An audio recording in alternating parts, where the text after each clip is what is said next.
Bonjour à tous et bienvenue sur ma chaîne YouTube.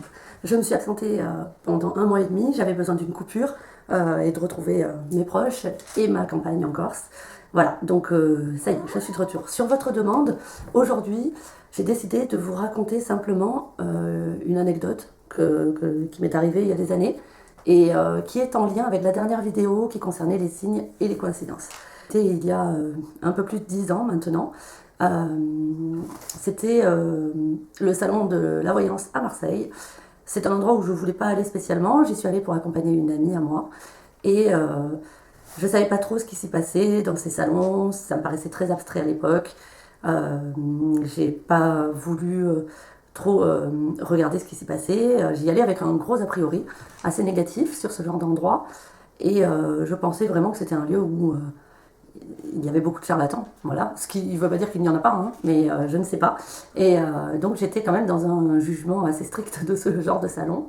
Et finalement, j'ai consulté un médium. C'est la seule et unique fois où j'ai consulté un médium qui était un médium pur. Il s'appelle Pierre Philippe, vous pouvez le retrouver, je crois qu'il est sur les réseaux. C'est quelqu'un de très bien et il est médium pur. Donc ça n'a rien à voir avec ma médiumnité à moi. C'est quelqu'un qui, lorsqu'il vous voit, ressent des choses et lit un peu à travers vous. Voilà. Donc c'est un peu différent de ce que moi je fais, et voire même beaucoup. Donc je me présente à ce monsieur, et c'est vrai qu'en fait je suis allée dans la consultation un peu en mode on va voir s'il a quelque chose d'important à me dire sur moi, ben, ça concernera ma médiumnité et on verra s'il va me le dire. Et en fait c'était vraiment un test. En fait j'ai voulu le tester pour voir aussi ce qu'on pouvait dire de moi. Et du coup, bon, ben, je rentre dans la consultation, ce monsieur très bienveillant, très gentil, beaucoup plus âgé que moi, m'accueille, et puis il me fait un tirage de cartes, mais il ne regarde pas les cartes, il me regarde moi, et il me dit des choses très très vraies. Bon, jusque-là, bon, c'est assez impressionnant, mais je reste quand même sceptique, je me dis que à mon comportement, il peut comprendre mon profil psychologique, on va dire. Voilà, donc bon, c'est le ressenti que j'ai à ce moment-là. Et puis au fur et à mesure de la séance, il se passe rien, il me dit des choses, mais finalement au bout d'un temps il ne dit plus rien. Et il me dit vous êtes venu me voir pour me poser une question. Et je lui dis non. En fait j'étais vraiment un peu en mode je vais percer à jour le truc qui va pas dans ce genre de salon, quoi.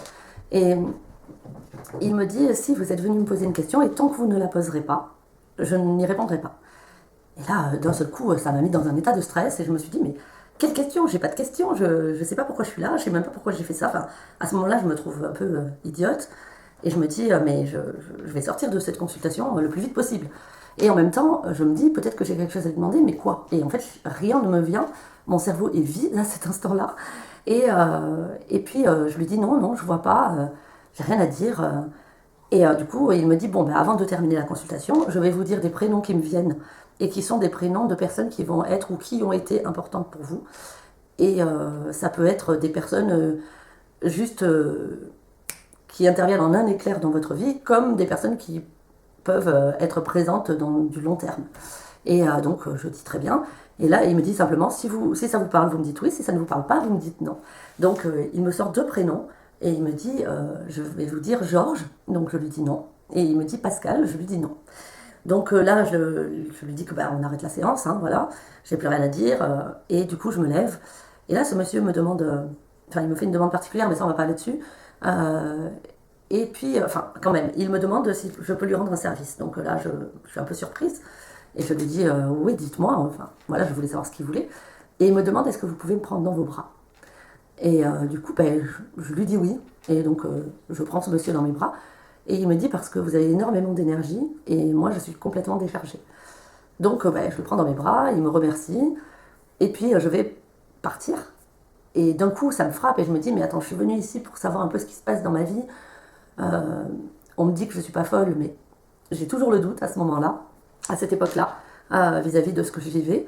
Et donc je me retourne et je lui dis voilà, en fait je suis venue parce qu'il y a un adolescent avec moi, c'est un garçon et je ne sais pas si il est réellement là ou si je suis, si je suis folle. Et là il me sourit et il me tend la main, il me prend la main et il me dit vous n'avez pas, il y a ce garçon qui est un ami de la famille, mais vous vous êtes entouré d'âmes.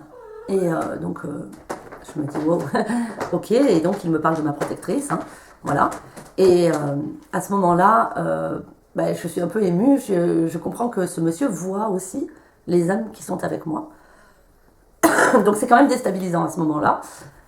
Et puis je le remercie et je m'en vais et je fais ma vie tout simplement. Et donc il se passe plusieurs mois, hein, voilà, qui s'écoulent. Au bout de peut-être 6 ou 8 mois après, je pars en Corse et donc je prends le bateau.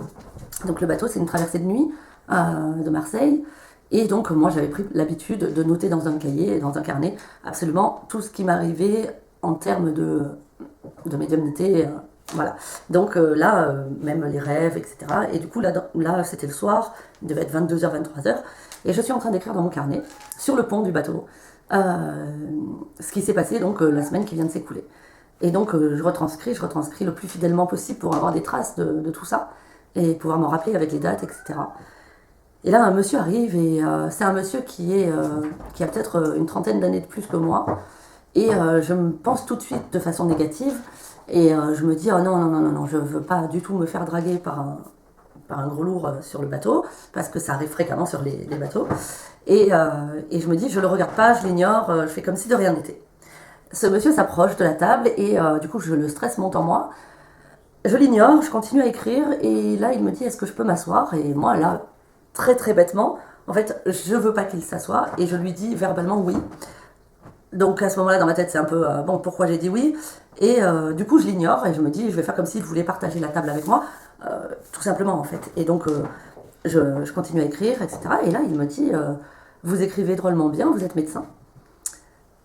Et là, je me dis, mais c'est la pire drague du monde. Enfin, je suis plus jeune, je comprends pas les choses, en plus à ce moment-là, ce qu'il veut dire. Et je lui dis, mais enfin donc, froidement, je le remets à sa place en lui disant qu'il est très connu que les médecins écrivent très très mal et que du coup, c'est pas du tout un compliment finalement, ce qu'il vient de me dire. Et là, il sent que je le rejette hein, complètement et il me dit, je vois que je vous dérange, je vais vous laisser tranquille. Et il se lève et moi je suis soulagée à ce moment-là, je me dis, ouf, il s'en va et du coup, j'attends qu'il s'en aille, mais en même temps, je continue à écrire pour montrer que vraiment qu'il s'en aille quoi. Et du coup, ce monsieur se lève et il se retourne vers moi et il me dit en fait, je suis venu vous voir parce que j'ai un message pour vous. Alors là, bon, c'est un peu la panique à bord, hein, parce que je me dis attends, je suis en mer, c'est pas un personnel de l'équipage, j'ai pas de réseau. Quel message peut-on avoir sur un bateau à ce moment-là? Donc je suis un peu inquiète, je comprends pas. Ça dure que quelques secondes, hein, mais j'ai ce stress-là en tête. Et il me dit, je suis venu vous dire merci pour tout ce que vous faites pour nous. Et je comprends pas sur le moment, donc je me dis, mais enfin, il est peut-être fou, on ne sait pas. Et il va pour partir et il se retourne à nouveau, il me tend la main et il me dit, au fait, je m'appelle Georges. Et là, je bafouille, je me lève, j'essaie d'attraper mon carnet et je lui tends la main et en fait, il s'en va. Il s'en va et j'ai pas juste le temps de prendre mon sac et ce carnet avec mon stylo. J'essaie de le suivre et en fait il disparaît complètement. Alors que c'est un bateau que j'ai pris hors période, hein, hors saison. C'est un bateau, c'est facile hein, sur le bateau, on voit très bien les gens, même s'ils sont loin, rentrer dans le bateau ou aller sur le pont. Et là, ce monsieur il disparaît, je le vois plus. Et je l'ai cherché pendant un long moment pour le retrouver et je suis restée surprise. Donc ça, c'est déjà un premier signe. Vous voyez, j'ai un message qui est très personnel, qui est ciblé pour moi, que j'ai mis du temps à comprendre. Voilà, et qu'en fait j'ai bien sûr compris, comme vous le comprenez, j'imagine là. Euh, donc on vient me remercier en tant que médium pour ce que j'accomplis auprès de certaines âmes que j'aide à passer. Et donc là, c'est beau. Et puis du coup, j'ai rencontré Georges. Donc voilà, déjà ça c'est la première partie. La deuxième partie se passe aujourd'hui. Donc aujourd'hui, il y a un an à peu près. Et c'est vrai que moi, pendant ces 10 années, j'ai cherché du coup ce Pascal. Je l'ai cherché partout parce que forcément j'avais rencontré Georges. Du coup, c'était devenu un peu une obsession. Je voulais trouver ce Pascal, savoir quel message il allait me délivrer. Je schématisais de la même façon que Georges. Et en fait, pas du tout. Donc là, ça se passe aujourd'hui, donc 10 ans après, on va dire à peu près 10 ans. Et là, il y a un an, vraiment sans que je n'y prête attention, quelqu'un de mon entourage éloigné s'appelle Pascal. Mais moi, je ne le connais pas physiquement, je ne l'ai jamais rencontré, je ne sais pas, j'ai aucun lien particulier avec cette personne à ce moment-là. Et l'année dernière, ce Pascal vient à ma rencontre précisément pour me parler, à moi. Euh, donc il se déplace dans mon village en Corse et il vient pour me faire une requête et me proposer quelque chose. Et ce Pascal, donc là cette fois, c'est quelqu'un de bien concret, de bien réel, de palpable, qui fait partie du coup quand même de ma vie, même si c'est un cercle éloigné. Il est dans ma vie, il existe, c'est un être humain, alors que Georges, je ne sais pas. À l'heure d'aujourd'hui, je ne sais toujours pas si Georges était vivant ou pas. Je ne sais pas si c'était un gardien, je ne sais pas. Un messager, je ne sais pas comment on peut qualifier Georges. Alors que Pascal, bon, ben, c'est quelqu'un qui est comme vous et moi, en chair et en os, et que du coup, je connais désormais, et qui a joué un grand rôle auprès de moi vis-à-vis de ma médiumnité, et sûrement qui va continuer à jouer un rôle vis-à-vis de ma médiumnité dans le futur. Donc, vous voyez, j'ai deux personnes là qui viennent me donner un message. Les deux messages sont très importants. Il y en a un qui est quand même de l'ordre un peu abstrait parce que Georges a disparu, alors que j'ai Pascal qui a un message concret et qui lui est en lien avec moi encore actuellement. Donc c'est très particulier. Voilà, une de mes anecdotes qui concerne quand même les signes. Vous voyez, c'est un véritable signe. Là, on vient vraiment m'apporter quelque chose, m'apporter des clés. Des clés, soit pour dire merci, soit des clés pour m'aider à avancer et à transmettre ma médiumnité. Donc c'était la petite anecdote du jour. Merci de m'avoir écouté. Si mon contenu vous intéresse, n'hésitez pas à vous abonner. Ça me fera plaisir. Et je vous dis à bientôt.